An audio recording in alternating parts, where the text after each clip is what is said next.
What's up? This your boy Yatta. 1978. Jimmy Carter was the president of the United States. The son of Sam, serial killer, was sentenced to life in prison. Washington Bullets win the NBA championship. Dallas Cowboys win the Super Bowl, and yours truly was born in October. Now, December 15, 1978, a classic was released to us. This album right here, Marvin Gaye's Here My Dear, was released. It is known as the breakup album, y'all. It is called the breakup album. Now, this album, even though it's a classic, this album did not crack the top 20 Billboard charts, okay? Now, that's that was a rarity for Marvin. However, this album is considered the breakup album because it was inspired by Marvin's divorce. Marvin got a divorce from his first wife, Anna Gordy, in 1977. Now, due to Marvin's drug abuse and probably, terrible musical contracts and things like that, once it was time for them to discuss the finances and things for their divorce, it was found out that obviously Marvin didn't have the money that one would think he would have. Now, it was Marvin's lawyer that came up with the bright idea that Marvin would make an album and Anna Gordy would reap all the proceeds from that album. Marvin agreed to it. Anna agreed to it. Now, Marvin was quoted by saying that he was just going to go to the studio and drop a dud.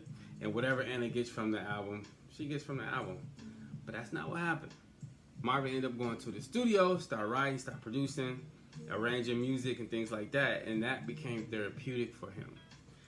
Marvin was quoted by saying, making this album was a way for him to release Anna. Now, Marvin loved Anna. Anna Gordy is her name. Anna Gordy was the sister of Berry Gordy, the founder of Motown. So this album right here has popular songs on it, like Here My Dear, When Did You Stop Loving Me, When Did I Stop Loving You, Everybody Needs Love, songs like Falling in Love Again.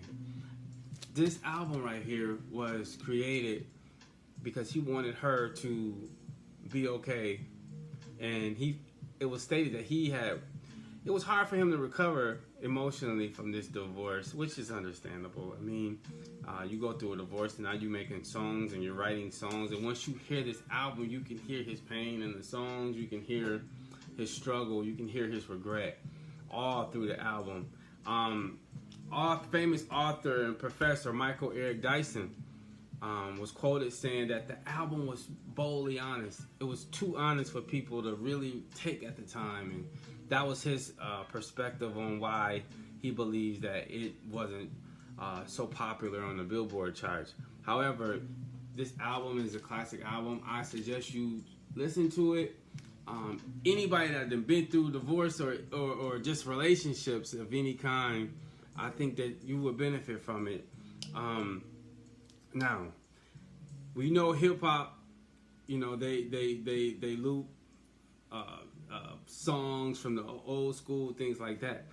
This album has definitely a lot of producers have definitely used beats from this album. Probably the most well known, it will be from 3 6 Mafia, that song Sippin' on Some Scissor. Yeah, sipping on some scissor. Yeah, so that beat came from a song called Is That Enough, off of this album. So I would suggest you check this album out, even if you're not a vinyl collector like me. If you're not a vinyl collector, but you don't have to be. You can go on these stream services and just download it and listen to it. If you love music like I do, if you love old school and you love soul music, I think you should try this. This album, Here My Dear, by Marvin Gaye. You are welcome.